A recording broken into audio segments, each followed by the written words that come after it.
उन्हाळा संपून 2 महिने झाले तरी पंख्याचं काम काही थांबत नाही. तो तर दिवस रात्र फिरतच असतो. बघा किती घाण साचलेली असते या पंख्यांवर. खालच्या बाजूलासुद्धा आणि वरच्या बाजूलासुद्धा. आमच्या घरात 3 पंखे आहेत, तर तिन्ही पंखे मी आज पुसून काढले. पण 3 पंख्यांची साफसफाई करताना मी काही दाखवणार नाही आहे, नाहीतर ते खूपच बोर होऊन जाईल. कारण एकाच पंख्याची घाण बघा एवढी निघाली आहे. संध्याकाळ झाली आहे. बाहेर खूपच आता अंधार पडला आहे. आमच्या समोरचा वाडासुद्धा भुताचा वाडा वाटतोय बघा. श्रावण सुरू होतोय तर म्हटलं साफसफाई करूया. हा माझा किचनचा दरवाजा आहे. त्याचे रेक्टँगल डिझाईन आहे, तर किती धूळ साचली आहे बघा. हॉरिझॉन्टल सरफेस असला तर त्याच्यावर धूळ पटकन येऊन बसते आणि ती लांबून काही दिसत नाही, पण असं जवळून येऊन बघितलं तर नक्की दिसते. आणि हे हँडल्समध्ये सुद्धा शिवाय या कड्या असतात. माझ्या इथे अशी कडी आहे, तर त्या कडीवर सुद्धा धूळ साचते. तर तिन्ही दरवाजे माझे म्हणजे गॅलरी आणि मध्ये पॅसेजमध्ये येण्याचा सुद्धा दरवाजा असाच आहे. मागून आणि पुढून दोन्ही बाजूला अशा रेक्टँगल डिझाईन आहे. आत्ता जरी थोडीशी धूळ असली तरी साफ करणं खूप गरजेचं आहे, कारण ती नंतर साठत जाईल आणि मग तिथे एक डार्क अशी काळी लाईन दिसायला लागेल. त्यापेक्षा आत्ताच साफ करणं बरोबर आहे. शिवाय बल्बवर सुद्धा धूळ असते बघा, कोळी पण आहेत. टॉयलेट बाथरूमच्या वरतीसुद्धा माझ्या इथे एक पट्टी आहे, तर त्या पट्टीवर सुद्धा खूप धूळ साचते. शिवाय हे कडापे असतात त्याच्यावरसुद्धा धूळ साचते. आपल्याला वाटतं काळं आहे तर त्याच्यावर काही धूळ वगैरे दिसणार नाही, पण काळ्यावर सरफेस असेल तरी त्याच्यावरसुद्धा धूळ दिसते.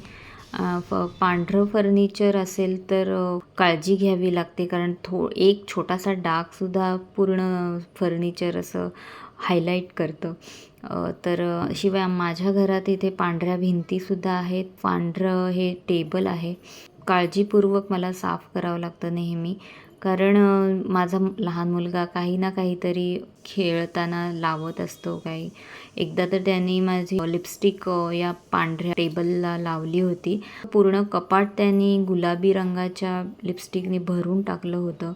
मला खूप टेन्शन आलं होतं की आता मी काय करू, म्हणजे आपण आता हे पांढरं आहे तर कसं घालवायचं. हॉलमधलंच हे कपाट आहे, तर कपाट कम टेबल आहे तर, आणि नवीनच नुकतंच आम्ही घेतलं होतं आणि याने खराब केलं. म्हटलं आता काय करायचं. मग मी तुम्हाला ते आधीच्या एका व्हिडिओमध्ये सांगितलेलं आहे की एकच सोल्युशन वापरा आणि सगळे कुठलेही डाग असतील तर ते घालवा. तर ते मी सोल्युशन घेतलं आणि त्यांनी पुसून काढलं. तुम्हाला आश्चर्य वाटेल, सगळे डाग गेले. हे खालचं कपाट दिसते तिथे होतं. तर तो व्हिडिओ पण माझा नक्की बघा, मग तुम्हाला कळेल की ते सोल्युशन कोणतं होतं. आता तुम्ही म्हणाल की पांढरं फर्निचर असतं ते खूप काळजी घ्यावी लागते, पण मग आता हे माझं काळा स्टँड आहे, हा मेटलचा आहे. पण या काळ्या स्टँडलासुद्धा खूप जपावं लागतं मला, कारण त्याच्यावर स्क्रॅचेस येऊ शकतात. शिवाय बघा धूळ साठलेली आहे. तर हा काळा स्टँड आहे तो नुसता पुसून चालत नाही, तर त्याला शाईन आणावी लागते, नाहीतर तो असा एकदम निस्तेज असा दिसायला लागतो. बघा नुसतं पुसूनसुद्धा काही छान असा वाटत नाही आहे. कोळ्याची जाळी वगैरे सुद्धा ह्याच्यावर अटॅक करतातच, जसं भिंतीवर असतात तसेच. माझ्याकडे कोळी भरपूर झालेले आहेत. किती जणांना मारू मी, असं झालं आहे मला आता, नको वाटतं आहे. म्हणून मग मी आता हे सॉक्स हातात घातलं आहे आणि सॉक्सला थोडंसं तेल लावलं आहे. तर तेल लावल्यामुळे हा आता बघा चमकायला लागला आहे छानपैकी. पहिल्यासारखं निस्तेज वाटत नाही आहे. सो आता माझं हे झालेलं आहे साफ करून. फक्त डस्टिंग करायचं म्हणजे फक्त वरवर करून पण नाही चालत. टेबल्स वगैरे पण हलवून मागची घाणसुद्धा काढावी लागते. छोट्या छोट्या वस्तू असतात पडलेल्या, त्या टाकल्या जातात किंवा लपवल्या गेलेल्या असतात. सो त्या काढणं जास्त गरजेचं असतं. शिवाय धूळ वगैरेसुद्धा खूप येते मागच्या बाजूला, तर ती साफ करणं पण खूप गरजेचं आहे. नाहीतर तिथे कोळ्यांची जाळं तयार होतात आणि आणखीन तिथे घाण होऊन जाते. तर वेळोवेळी अशा जागासुद्धा साफ करणं खूप गरजेचं आहे. शिवाय या छोट्या छोट्या तुम्ही जे आर्टिफॅक्ट्स ठेवता, शोपीस ठेवता, तर त्याच्यातसुद्धा खूप धूळ साठू शकते. तर तुम्ही जितकं कमीत कमी सामान ठेवाल तितकं चांगलं आहे तुम्हाला साफसफाई करायला. तेवढा तुमचा वेळसुद्धा वाचतो, शिवाय तुमचं साफसफाई करणं हे सुद्धा खूप सोपं होऊन जातं. आता हा माझा सोफा हा सुद्धा काळ्या रंगाचा आहे, पण त्याच्यावर धूळ बघा किती आहे. फक्त एक फडकं वापरून मला चालत नाही आहे बघा. आधी ओल्या फडक्याने मी पुसून घेतलं, नंतर आता सुक्या फडक्याने पुसलं, तेव्हा हे धूळ दिसत नाही आहे. हे बारीक बारीक रॉड्स असल्यामुळे मला प्रत्येक पार्टला पुसून घ्यावं लागते, त्याशिवाय ते चांगलं दिसणारच नाही. नाहीतर काही भाग पुसलेला, काही भाग न पुसलेला असं दिसून येईल.